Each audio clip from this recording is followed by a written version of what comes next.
we'll double down on selling, or we'll do more live launches, or we'll add an extra webinar, and we go back to the tactics. That actually is what's keeping us stuck. Welcome to Seven Figure Copy, the show where we refine your messaging so it reflects the level you're now operating at with clarity and confidence. I'm Gina Whitehouse, your expert conversion copywriter, and this podcast is for established, expert-led female business owners who know their work is exceptional but suspect their website and sales copy may be underselling the caliber of what they deliver.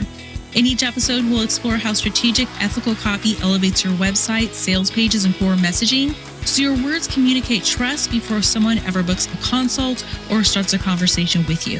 If you're ready for a trusted partner who helps you clearly articulate what you do and why it matters, then you're in the right place. Hey, everybody. I'm so excited you are here today. My name is Gina Whitehouse. I'm the host of the Seven Figure Copy podcast. And today I'm joined by a guest, Jan Ditchfield. We had her on the podcast last season for season 2, where we talked about ethical copywriting and business. So today Jan's here. She is a business strategist and a podcast monetization coach and host of the Run Your Damn Business podcast. So I'm so glad to have her here again. Jan works with smart, capable businesswomen over 40 who are realizing that the strategies that once worked no longer are converting. Jan's been naming something that I think many established women are feeling right now, but haven't had language for yet, which is that the online market has changed. The world has changed. Trust has shifted, and visibility alone no longer creates the demand that we are used to. So in this conversation, we're talking about why old strategies break down as your business evolves and changes, how clarity and discernment matter way more than hustle, and why this season of business is about really recalibrating how you show up. So if you've been wondering whether it's you or if it's just the market, this episode's going to give you clarity. Well, hey, Jan, I am so glad to have you on the podcast this season and bring you back. It is so nice to be here, Gina. Thank you for the invite. Yeah, no problem. Last season, our episode where we had you on, where we talked about ethical copywriting, it was actually one of the most listened to episodes. I think it's such a hot topic. And so I wanted to bring you on so we can tap into more of your knowledge. So I'm excited. So let's just get into the first question. All right. So you've been really clear that marketing feels heavier right now because something has fundamentally changed. Now, I don't think we as business owners have changed. What do you think has changed over the last year or even the last 6 months? The world, it really is going to be my answer to that. The world has changed dramatically. I think many of us, we started our businesses and we got online. It was either during the pandemic or somewhere within that boom. And I like to call it like the gold rush, right, is what it was. The online gold rush that came from there. And everyone jumped online. We started building businesses. I did it myself. And we all started doing well. Like it was pretty easy. Our audience was very contained. We were all engaging with the world the same way. And then the world went back to the way it used to be. And what happened was that everything reset, basically. And so as that happened, people started to figure things out a bit more. Our audiences became more sophisticated. We started getting pretty tired of being online all the time. We had been maybe burned once or twice by buying something we shouldn't have bought at some point. And we just started to pull back a little bit. And so what we're seeing is the world responding to that post-gold rush is what's happening. And so where people are just not engaging the same way in online space that they used to, and therefore businesses are infected by that. And business owners were just not prepared for it because nobody ever said, this is coming. Yeah, that's good. I've talked to a lot of business owners, just even over, we're at, we're mid-February now, I guess. We're recording this on February 10th. And so the last 2 months, I have talked to a lot of business owners and I've asked them, I said, how's your business going? And they all come back and they hesitate a little bit. It's not going bad, but they have been noticing that the strategies that they have used over the last 2 years just aren't working anymore, right? So they're trying to figure out new ways to put themselves out there. And so I absolutely hear what you're saying and agree with you that things have changed. But yeah, the world has changed. So a lot of women listening, they are established business owners and they're not new. They've had success before. Why do you think this season feels so disorienting, especially for experienced business owners who have been at this for years? I think really the reason why is because what most people are experiencing is called the S curve of business. And it's a really typical stage of business development, but it's a stage that no one talks about. So we hear a lot of things happening in the world when we're trying to like launch a business. And I come from business development. I was in my entire career before I walked away and came online like everyone else did. And we talk a lot about, lift and the hockey stick. So it's like it takes a long time and you're going to get this sudden hockey stick lift at the end of it. And everybody thinks, well, that's the mecca, right? Like that's the thing we're trying to get to is that lift. But the lift always has whatever goes up has to come down. Like that's just naturally what ends up happening in business. And the down is called the S curve of business. And that is something where most people right now, what they're experiencing is the S curve. And when we're in that, what happens is people double down on trying to do all the tactics to get out of it that once worked before, but they have the opposite effect when you're there and it actually digs you into a deeper hole. So if you want to think of it like from being in a hole, if you fall into a hole, like the first thing you're going to do is you're be like, oh, I'm going to start trying to climb my way out of here, right? And you're going to do all the things you did. And all you're doing is pulling more dirt on top of yourself. So true. Instead of stopping to think about how do I actually get out of this hole without, covering myself in dirt or suffocating along the way type of thing. And that's where most of us are at right now is in the S curve.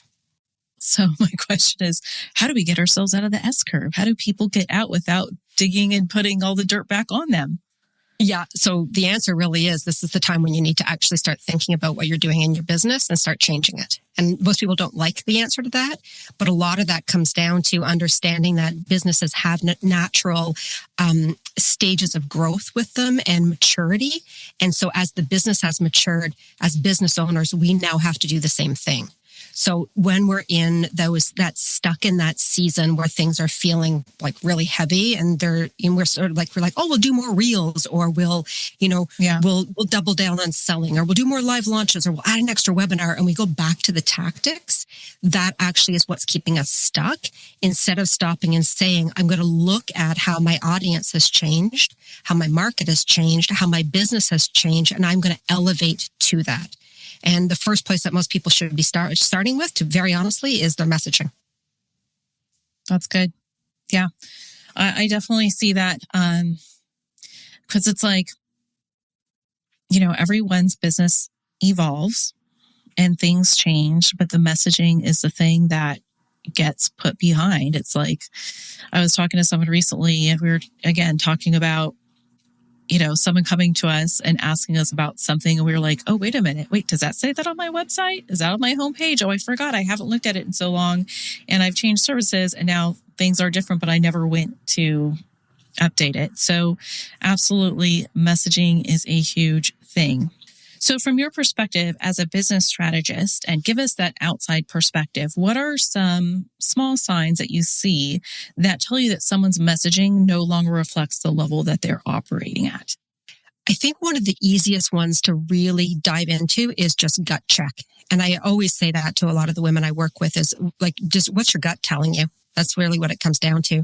If you are in a season right now with your business where you're like, I'm trying to write content or I'm trying to write a sales page or I'm trying to update my website and it just feels hard, that's a sign. Mm-hmm. That's really what it is. It's the friction that's coming with that. It isn't necessarily that, you're not bad at this anymore. Like none of us suddenly just got bad at what we did, but the market has changed. And if we don't follow that and understand how we can actually change with it and match it to where it's at, what are the needs that our people are looking for now, then that's where we have some of the problems that end up happening in the business where things slow down and sales get harder. And so really doubling down to understand, what's that friction that you're personally feeling. That's the first place that I would be looking at. Yeah, that's good. I also like to say even the friction when you have like a call with a potential client, right? And if they are asking you lots and lots of questions, things that you think, oh, shouldn't that already be addressed somewhere? Or isn't this obvious? But then you realize it's not obvious. Then something's changed and that your messaging in your mind might be here at this place, but what's written down in all your marketing materials or wherever it lives like statically, it's not matching up. So that's one of those signs is definitely to go back and see, okay, what kind of message am I putting out there? So we touched on this a little bit, but why do you think so many capable business owners respond to this moment by just doing more, like making more content, or perhaps, oh, maybe I should be on a different platform, instead of refining how they're communicating? I think it's because nobody talks about it, if I'm being very honest. We get very uncomfortable with the idea of being open and honest when things are not going well in our business, because we view that as though it's some kind of personal failure instead of looking at it as an opportunity of growth. Really, that's what it comes down to. And I've always said this forever and a day, that really smart women, when they're in situations where things are, like, they're feeling a little stuck, should be looking to smarter women to help get them out of it. Like, that's what it comes down to. And so when we're not actually spending the time to learn or develop some of those new skills that we need to be figuring out in seasons like this, hiring people who have those skills is the smart way to go. Because again, like I said, when you're in the S curve and you're trying to double down on doing more of the same, you're not going to get a different result. It's going to continue just to get you deeper in the hole. So you have to start thinking about, can I function outside of this hole, right? How can I put my feet into the dirt to climb out, instead of it actually just trying to use my fingers to do that? So where's your leverage? That's what you should be looking at. Yeah, I also think, going along with that same illustration, is what hands can you bring into that pit to pull you out? 100%. Yeah. That's the leverage, Who's got right? a sheet they can throw down? Yes. Oh, yeah, I know. And I know everybody's going to hear me say this so many times during season 3, but we are so in our business that we need to bring in people that are outside our business to show us those gaps, those things that are missing, or help just generate new ideas. Absolutely. And there's no shame in that. I think that, again, is going to be, that's a demonstration of you being a sophisticated business owner and somebody who's really serious about what they're doing. That we're going to look for the experts to help us in the situations and the areas that we need the expert help in. If you've ever thought, my business has evolved, but my website still feels pieced together, or my expertise is strong, but my messaging doesn't reflect the level I operate at, I want you to know right now that you're not alone. Every established business owner reaches this point where your growth just outpaces your message. And when your message doesn't match the offer or the service you provide now, it costs you credibility, clarity, and premium opportunities. So I'm here today to tell you that I want to help you go from second guessing how you're presenting your offers and expertise to showing up online with messaging that feels cohesive and aligned with the caliber of your work. Today, I'm inviting you to book a 30-minute complimentary copy chat with me to determine whether you need a strategic copy audit or high-converting, done-for-you copy that finally reflects the level you're operating at. Go to the show notes today to book your call, or visit www.whitehousesm.com. So many women in this stage, they sense that they've outgrown their old strategies, right? But they can't quite articulate what's going to replace them. So tell me what you think. What's the danger of staying in the messaging that they had 6 months ago, a year ago, even when they started their business, that no longer fits, even if it still works a little, or even if it's just like, well, you know what, I just need it as a placeholder right now on my website. I need something. I don't have time to change it. I know it really needs to be changed, but I just can't get to it. What is that danger? I think the biggest danger is burnout, to be quite honest with you. We can talk about the dangers of losing sales and a lot of the more concrete things, but the burnout that comes from trying to fit yourself into something that no longer fits you is the biggest danger. And when you are a hardworking woman and you are ambitious and you've had success, it's difficult sometimes to be like, well, how do I step into something new? And when I don't know it, it's the unknown. And there's a lot of fear that comes from that. But at the same time, staying in places that are just not serving you is also not actually going to serve you anymore. So it keeps going back to that idea of we're not going to get out of this doing the same thing. So what we have to figure out is, where are the gaps in the market and where are the opportunities for us to be able to take the skill set that we have, the things we've learned over the last couple of years of success, and place it somewhere else. And it doesn't have to be a pivot. It can just literally be, I'm going to step to the left a little bit is what it's going to be. Right. So what are some practical steps you would take? Like if someone's feeling like they're in this place right now, on the verge of burnout, let's say, what are the first two things that they should do to get themselves moving in the right direction? I think, first of all, sitting down and doing a very honest audit of where things are working in the business and where they're not working. And when I say honest audit, I also mean looking at your data. So looking at numbers. Are the funnels working the way the funnels used to work? Are the leads coming in from the same platform?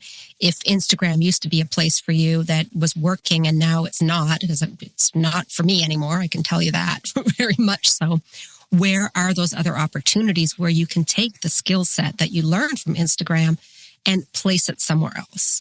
Like, for example, Instagram to LinkedIn is a really smart move, is what that is, because it's a much more open playing field, similar skill set, but you're also ahead of the game as well, with a lot of creators there are not using the same things that we've learned in the other areas of the online space. The second thing I think I would be telling people to do again is really, again, thinking about where can you get help in the business to help you figure out the things that you can't figure out on your own. And whether that's going to be, a coach, a strategist, a mastermind, getting an audit done, hiring a copywriter, whatever it is, getting somebody else to come in and put their eyes on your business is going to help you be able to find opportunities a lot faster than you trying to figure it out on your own in the dark. Yeah, no, I agree. I like both of those. Those are very practical. And yeah, sitting down and taking an honest look at what you have, my mind immediately went to, you may have mentioned it or you alluded to it. My mind went there was, what lead magnets am I putting out, right? What am I putting out there to grow my email list? You talk about that a lot. You're really good at that. The things that you started with 2 years ago, let's say you've been in business for 2 years, right? The things you started with then are not necessarily going to be the things you work with or that work for you now. Over the years, your target audience changes as you figure out, well, I kind of liked working with this person, but I didn't like working with this type of person or this industry, right? So, not only does your business evolve, but your target audience evolves. So all of these things, they work together. And I would say if someone asked me the question that I just asked you, would just be to take a deep breath and sit down and just start getting it all out on paper, like all the things that aren't working, brainstorming, put it out there, and then start prioritizing and saying, and then, okay, yeah, who else do I need to bring into my business, right? Because it's an investment.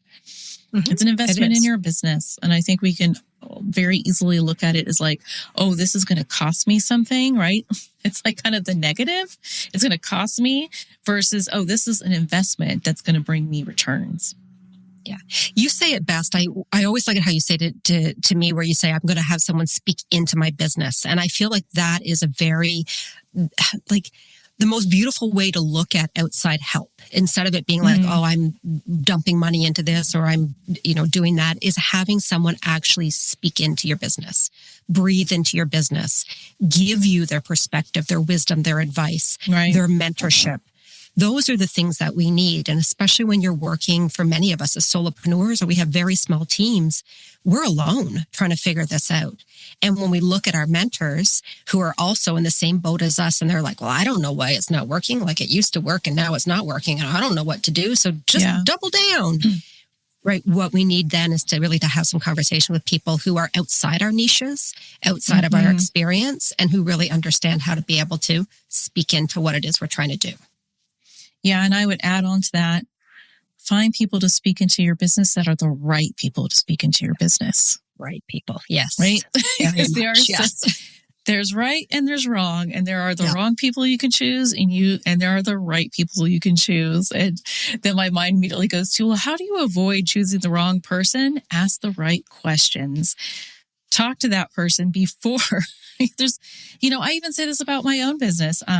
When people come to me, potential clients, I say, let's set up a 30-minute complimentary coffee chat. Not just so I can hear about your project, but let's talk about it so I can see if I am the right for a copywriter for you. It goes both ways. You're either the right or the wrong client, and I'm the right or the wrong copywriter for you. Don't be shy about asking those questions. Even if you think you might risk offending that person, again, it's an investment and you want to invest your money wisely in different areas. What I'm not saying is don't find someone that's just going to be a yes person, right? You want someone to speak into your business, but you don't want someone that's just going to tell you yes all the time. You want someone who's going to tell you no, but find that right person, the person that's coming from maybe like the same values, perspective, but can bring a totally different skill set or like a different mind into your business. So just be careful about that. Yeah. I think that speaks a lot to the trust problems that we're having in the online space, especially where people are so, we are just trusted out. So people have figured it out, right? It looks really great on Instagram, but is that actually what's happening behind the scenes? People making a lot of claims that are not real claims. So having that, moment to build that trust is incredibly important. And it comes through, as you said, honest conversations, and also the willingness to say no to work with someone, or the willingness to say no to hire someone. Yeah, absolutely. So we've talked about so many good things here, so many gold nuggets. So I kind of want to end on this question. If someone listening feels that internal nudge, they're thinking my message doesn't sound wrong, it just doesn't sound like me, or it doesn't sound like it demonstrates the caliber of my work, what would you want her to understand before she rushes to go change everything? I think this might be a different answer than what most people would expect to hear, but I would actually say I would really invite her to sit and enjoy that moment. Like, enjoy the moment of understanding that you've matured into a new level of business owner, that your market has shifted, that your opportunities are different now, that you are different within it, and that it gives you the gift to be able to show up and serve now on that next level is what it really is. So instead of it being something that we view always with that, feeling of scarcity and fear, instead open up to the abundance side of it, right? What's there that could be something for you that's maybe been a calling on your heart, or a desire that you've always wanted to chase, but you've never been able to do it before. This might be your opportunity. There might be something there for you at the end of this that always what was meant for you to do. And it was just waiting for the right time for you to do it. And that's what this is, just the right time. Oh, I like that a lot. That is a different perspective. And I don't think I think I would have only heard that answer from you. There you go. Not from other people. No, I think that's great, because when things change, it does open up space for something different, right? It does. Yeah. And I believe there's certain reason for certain timing of things. Yes, so I think absolutely. That's really good. That's really good. Yeah. Okay. I always end on this question with my guests. Okay. What's one responsibility you've let go of or plan to let go of that has allowed your business to expand, make a bigger impact, or attract better fit clients? This is not her teeing me up for this answer, everyone who's listening with Gina, but it's actually been working with a copywriter. And it's you. I've worked with you. I think everyone knows that. Most of the people who know us both, we've worked together. But for me, that ability to get to a point where I've been able to make an investment on somebody else coming in and saying, can you look at this? Tell me what's not working. Tell me where things are misaligned. Tell me what to do to fix it. That's freeing. It really, because otherwise I would be sitting worrying, staring at data, thinking about things, having to go back, do all the rewrites, working on all of that, instead of having somebody come in and say, where do you want to go? What do you want to do? I'll be your strategist with you, right? I'm going to match where you are in your thinking, and I'm going to help you be able to get some time back to do other things that you're really good at and you would prefer to do than me writing yet another opt-in page. So that's, I think, for me, has been the greatest gift of my business growing is that opportunity. And that's the one that I've always wished that I was able to do. And now I have been able to do it. And I think that's, to me, a success. That's a marker of success of my business. That's very good. And thank you for such kind words.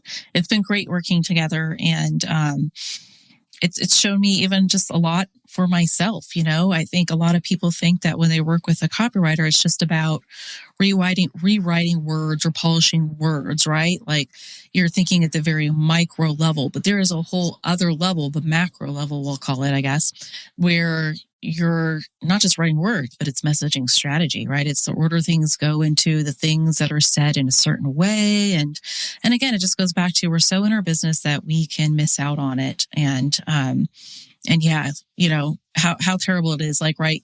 Like, you give your best, let's say you write your sales page or anything you have to do, like you're launching something, right? And it could be an opt-in page, and you're sitting there and you're like, why am I not getting any opt-ins? Like, what is going on here? Why is it not making, it's the sales aren't coming in, right? Mm-hmm. And so to be able to have someone come in on the outside, whether it's writing your sales page or opt-in page or just giving you that feedback so you can go yourself and tweak it, doesn't it just give you so much more confidence? I think so. It does. Absolutely. Yeah. And that's what we all need right now, right? Which brings us back to the whole beginning of it. Every one of us needs more confidence right now. So I know we find do. it wherever you can. Yeah. It's good. It's good to not walk business alone. It's good to have partners. And for those listening, not only is Jan a client of mine, but I'm a client of hers. Jan is my business strategist, and she's the one who comes in and she gives me those outside ideas. And I was very careful about who I was going to choose. And I know that her and I were very aligned, and I knew she would tell me no when I needed to. And I'm part of her mastermind. And one of the reasons why I did that too was because I was just so tired of going at my own business alone. I like meeting, even though we're not meeting in person every single time we're on Zoom, there are opportunities during the year to meet in person. But just having those other voices of people who are in other industries than you, even speaking to your business there and give you those outside ideas. And you're like, oh, I didn't think of these things. So, it's a mutual relationship each way for you and I. It is. Yeah. It's been yes, good. It's been good. It's been very good. So, well, I am so thankful that you've come on this podcast again to speak. Where can listeners find out about you? If they head over to my podcast, Run Your Damn Business, that's really the best place to hang out with me. I publish 3 times a week, and they're short and actionable episodes. So if you want to dive into my world, that's a good place to start. You can find me on Instagram at janditchfield.co, and then, of course, on my website at janditchfield.co as well. That's good. And yes, I am enjoying your new podcast this season. I love that it's 3 times a week. I look forward to it. And for those of you listening who don't have much time, they are short. And every morning I listen while I am washing my face and putting makeup on for the day. Time for that, I tell you. Yeah. I know, or driving in the car to pick up my kids. Right? And now go run your business. That's the whole point. Yes. Yep. You do it in the morning and then you go run your business. So exactly. Thank you, Jan. Yeah. Thank you for joining me. And thank you. So I think, we'll continue this conversation and perhaps we'll bring you on again. So thanks, Jan. Thank you, Gina. Thank you so much for spending time with me today on this episode of 7-Figure Copy. If this conversation resonated and you know that your messaging, that your copy is not matching the caliber of the wonderful work that you do, then please reach out to me at whitehousesm.com to book a 30-minute complimentary copy chat. Let's see if we're the right fit for each other and if I'm the right conversion copywriter for you. And I'll see you next time. This podcast is produced, mixed, and edited by Cardinal Studio. For more information about how to start your own podcast, please visit www.cardinalstudio.co or email Mike at cardinalstudio.co. You can also find the details in the show notes.